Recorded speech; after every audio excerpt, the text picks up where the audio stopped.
수도이자 전국의 최대 도시인 서울시장 선거뿐만이 아니라 4년 전 지방선거 때 25개 구청장 가운데 24개를 민주당이 차지했던 구청장 선거, 서울의 구청장 선거 관심입니다. 네, 서울광장 앞에 설치된 YTN 특별 스튜디오 연결해서 선거 상황 알아보겠습니다. 김대근 앵커, 김승환 기자 전해주시죠. 네, 저희는 서울시청 앞에 마련된 YTN 특별 스튜디오에서 6일 지방선거 상황 전해드리고 있는데요. 선거 관련 내용 정치부 김승환 기자와 얘기해 보겠습니다. 자, 김 기자, 일단 유세는 어제 자정까지였는데요. 오늘 같은 경우는 각 당의 지지층의 결집을 호소하는 메시지가 계속 나오고 있습니다.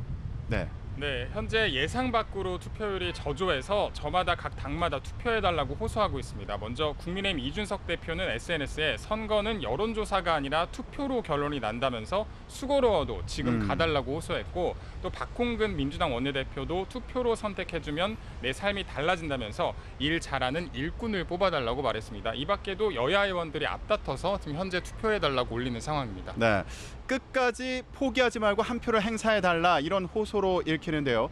그럼 이번 지방선거 관전 포인트는 뭐가 있는지도 좀 짚어보겠습니다. 일단 궁금한 게 전체 광역단체장 가운데요, 국민의힘이 몇 석을 차지할지, 그리고 민주당이 또 얼마나 승리를 할지, 이거 아니겠습니까?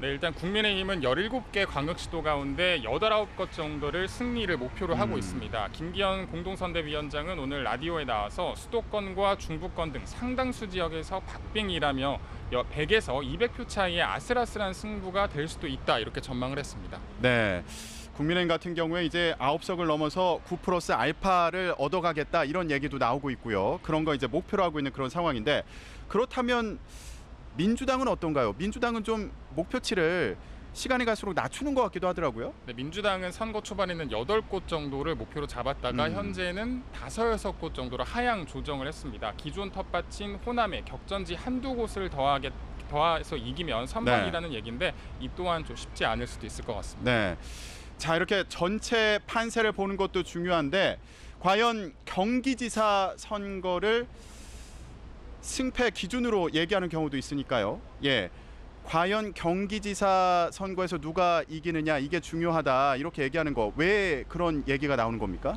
네, 먼저 대선 후보였던 이재명 후보가 직전 도지사였고, 또 대선에서 이재명 후보가 5%포인트 그 윤석열 당시 후보에 앞서는 결과가 나왔기 때문에 여야 모두 경기도에서 승부에 큰 의미를 부여하고 있습니다. 네. 또 이번에 나온 후보들을 보면 김동연 후보는 이재명 후보와 대선 당시 단일화를 했었고, 또 김은혜 후보는 당시 윤석열 당선인의 또 입의 입 역할을 했었기 때문에 대변인이었죠. 네, 그렇죠. 예. 그렇기 때문에 명심과 윤심의 대결이다, 이렇게 또 프레임이 쌓여 있습니다. 그래서 이 경기도지사 관련한 여야 지도부의 목소리도 함께 들어보겠습니다.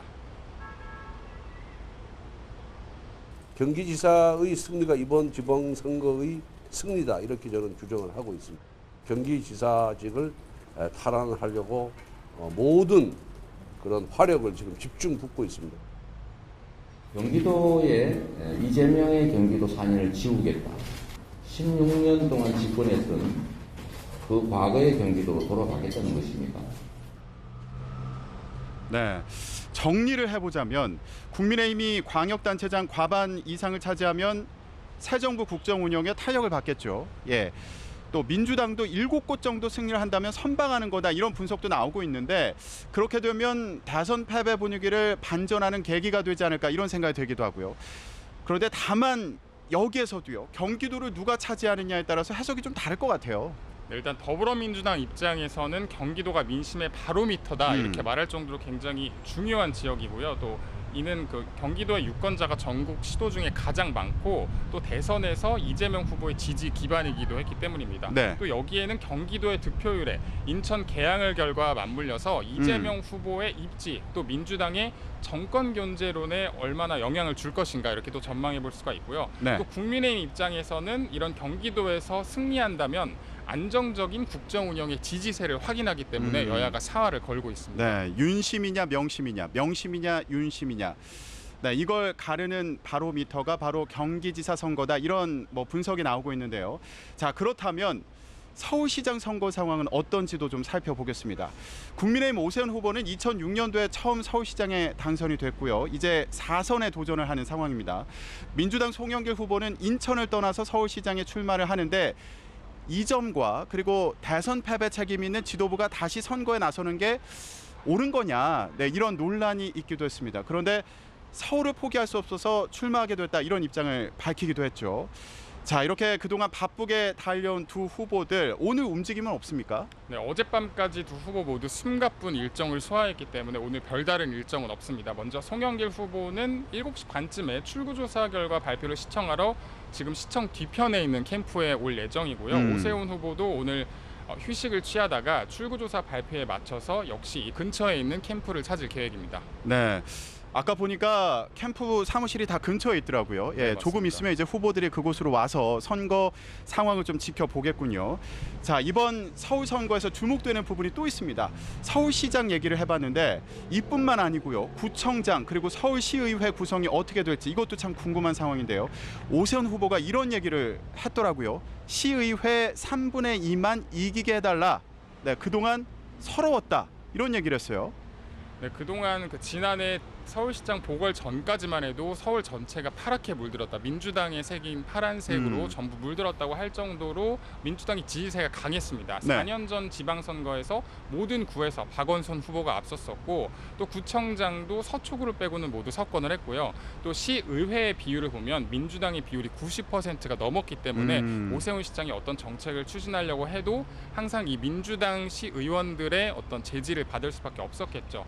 하지만 이번에는 좀 분위기가 다른 만큼 좀 희망을 오세훈 시장이 말하고 있는 것 같은데요. 이런 상황에서 김민석 민주당 본부장은 3분의 1 이상에서 절반 정도, 굉장히 90%에서는 꽤 많이 내려간 상황이죠. 하지만 상황을 봐야겠지만 지금 절반도 쉽지 않다, 이렇게 말하고 있습니다. 네, 지금 투표가 계속 진행이 되고 있으니까 결과는 지켜봐야겠습니다. 예, 새 정부 출범 이후 얼마 지나지 않아서 치러지는 이번 6.1 지방선거, 그 결과는 국민의힘과 새 정부의 국정 운영과 또 국회 다수당인 민주당의 정부 견제론에도 큰 영향을 미칠 것으로 보이는데요. 저희가 이곳에서 선거 상황 계속 전해드리겠습니다. 지금까지 서울광장 스튜디오였습니다.